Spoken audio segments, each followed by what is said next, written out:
Hiya, how's everyone doing? I hope you're well. Yeah, she's still asleep.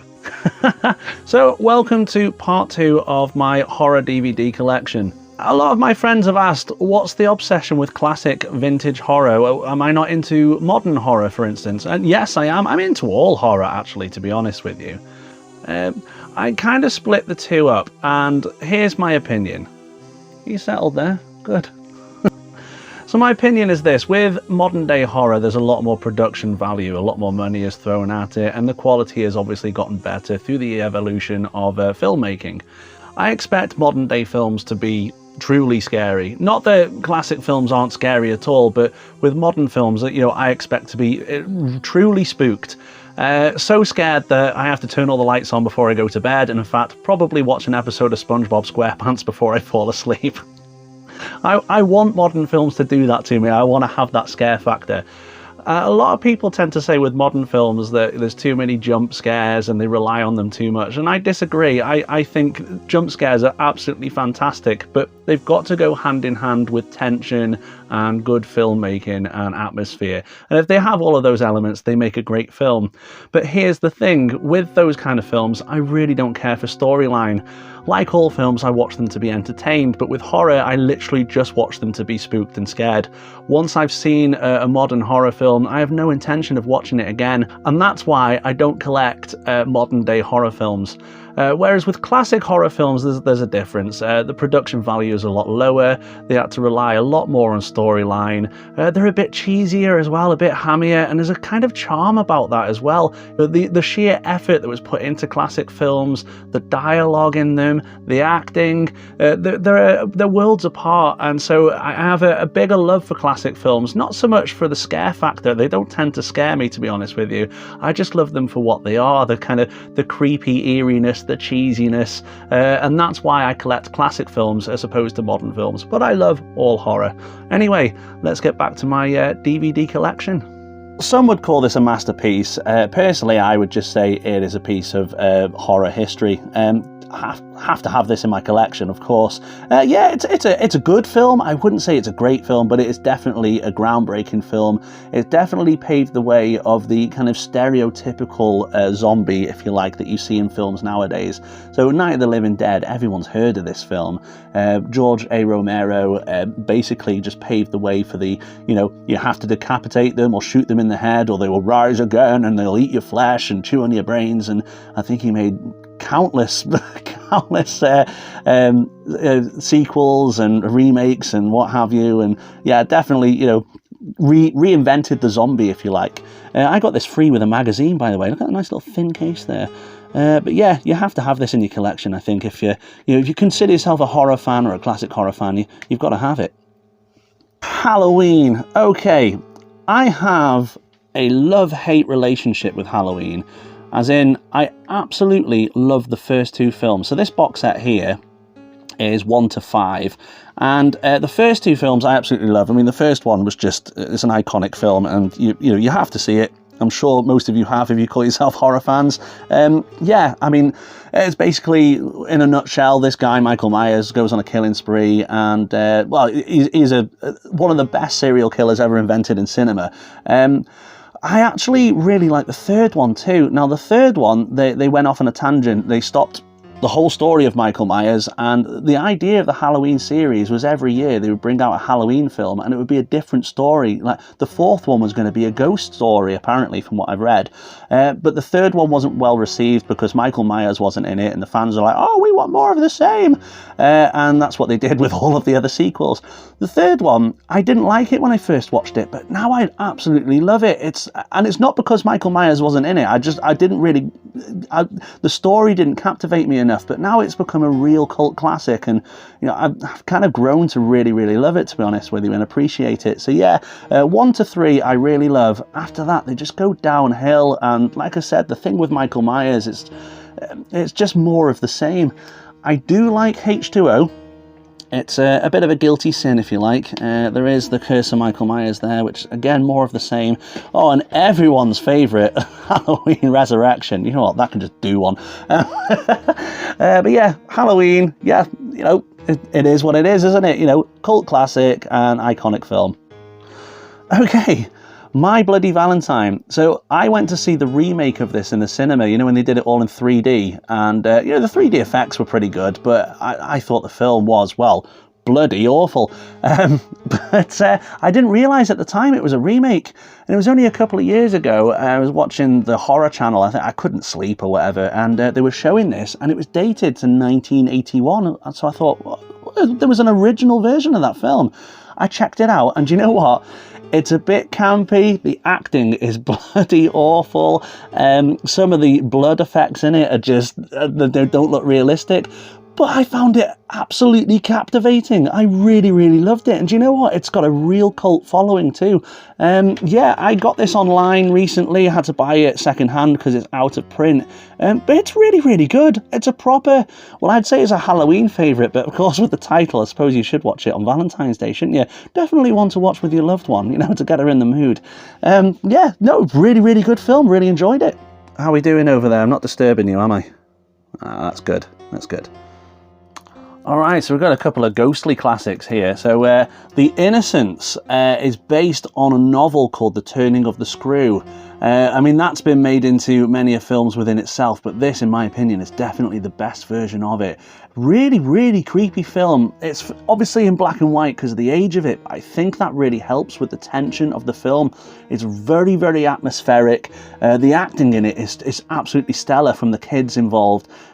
Just really, really, really creepy. Even the song at the beginning, the way it's sung, really, really just, it sets the mood. It does. And there's even things like just the camera angles and the way it's filmed. You can definitely tell that it's inspired other filmmakers that have come after this. Brilliant film. If you want something that's kind of spooky and very ghostly, definitely worth a watch. Now you may notice that this film is shrink wrapped, but I can assure you I've seen it many, many a time, and I just had to own it, to be honest with you, so I bought it recently. But yeah, great film. However, the reason why this film's sealed is because I haven't watched it yet. I genuinely haven't seen The Changeling yet. I've been advised by many people that I need to see this film. I think it's a Canadian film, but I could be wrong. Let me know in the comments if you know better. But yeah, I've heard good things about it, but I haven't seen it yet. So one to watch for me, that one. Same goes for Hellraiser. I've never seen the Hellraiser films, so I've seen all of the slasher films, from Halloween to Nightmare on Elm Street to Texas Chainsaw Massacre, and I don't know, I'm probably missing out a couple more as well. Yeah, or Friday the 13th was another as well. Yeah, I've seen all of those, but I've never seen the Hellraiser films. Just so out of curiosity, I bought this little 3-film collection. I know there's more sequels than these 3, but it's a good place to start, I think. It's a nice little tidy collection, nice thin case, so it fits within my box sets. Yeah, so I think it's a British film. Clive Barker, I think, wrote it and directed it, but yeah, I'm looking forward to watching them. Got some catching up to do. Now, Nightmare on Elm Street is a film that I watched when I was far too young to watch it, and to be honest with you, it's one of those films that stuck with me forever. I'm still yet to watch it as an adult, believe it or not. I've only ever seen it that one time, so I decided to buy this DVD, so again, it's still sealed, and watch it again. I watched the sequels when I was a little bit older, and if I'm perfectly honest with you, they didn't really do it for me, so I do apologise to any fans out there that love the sequels too, but yeah, the first film, I'm looking forward to watching that again as an adult, just to see what the response will be, see, you know, if it scares me just as much, and if I remember anything. So yeah, looking forward to watching that again. We have The Legend of Hell House. I mean, it's kind of weird because around the time there's a lot of films with similar titles, like there's The House on Haunted Hill, there's The Haunting of Hill House, and there's The Legend of Hell House, and they all have a lot in common. It's basically about a haunted house. Yeah, this is a slow burner. I know this one's sealed again, but I have seen this a couple of times. Yeah, it's a slow burner. A lot of people like this film. I really, really enjoyed it. The fact that not a lot happens in it, I think, just builds with the atmosphere and the tension. And then when things do start to happen, it's just very, very creepy. Definitely a good film, in my opinion, and, you know, worth owning.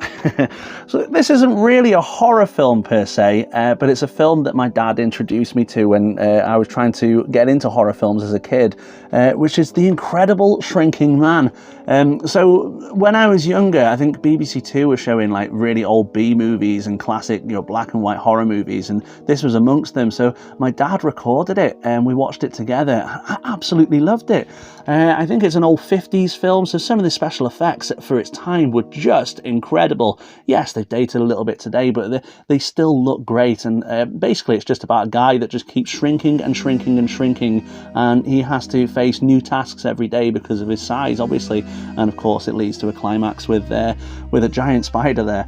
Right, so I mentioned Amicus earlier, and like I said, they made these anthology films, so I have more of them here, where they made stories within stories, if you like. So we have The Torture Garden, Tales from the Crypt, which was apparently, from what I've read on Amazon, it's like the best of the bunch. In my opinion, it's the worst, and not that I don't like it, I just think that they made better anthology films, to be honest with you, but that's just my opinion.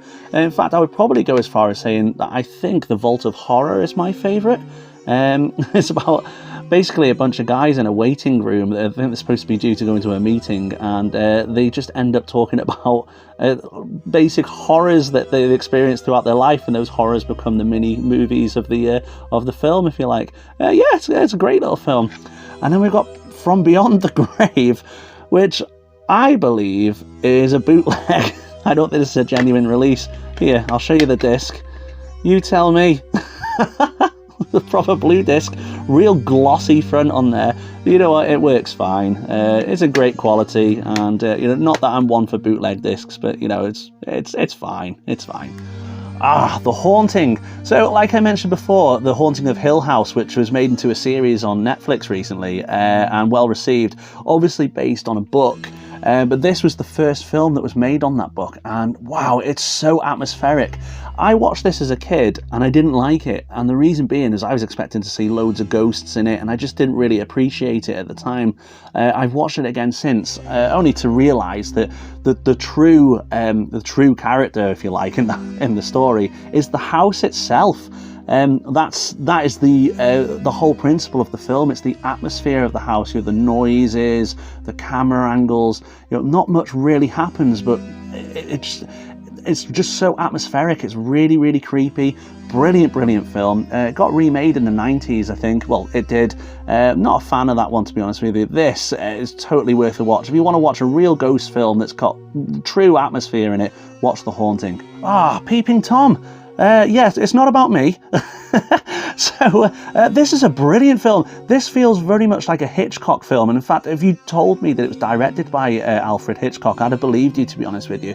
Really, really, really good thriller. Not so much a horror, but it's got horror elements in it. Plenty of good angles in it. The main guy in it is really, really creepy, and you do feel like you get into his head a little bit, and you start to understand him. But yeah, just a very, very clever film. Really, really gripping, very captivating film.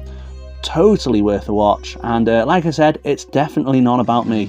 Fun House, starring Pat Sharp. Just kidding, obviously. This is one of Tobe Hooper's films. Did I pronounce that right? Tobe Hooper. Say it again. Tobe Hooper. He's the guy who obviously directed the Texas Chainsaw Massacre. This is a really, really good 80s. It's kind of a campy horror. The first half of the film, to be honest with you, not much happens in it. You just see four goofy kids, a little bit kind of Scooby-Doo, if you like, going to a carnival, and they all decide to spend the night in the ghost train. And that's when stuff starts to happen. But it's really good. It's got this great 80s vibe about it. It's a real time capsule. And it's got some creepy scenes. At the very beginning of the film, with the opening credits, you see loads of like animatronic dolls and stuff like that. And it's really, really, really creepy. It's a great film. I do believe it pays a lot of tribute to other films as well. I've seen elements of Halloween in there, Psycho, and there's plenty of tributes to Frankenstein as well. Totally good film if you want to watch on a Halloween night or something like that. Great 80s flick. So it turns out this is going to be a three-parter, apparently. Wasn't my intention. I like to talk, apparently. So this is the end of part 2. I hope to see you in part 3. I don't know who they are, but if you don't subscribe, they will get you. That's what I've been told anyway. Best subscribe, hadn't you? And I will see you next time. Thanks very much. See you soon.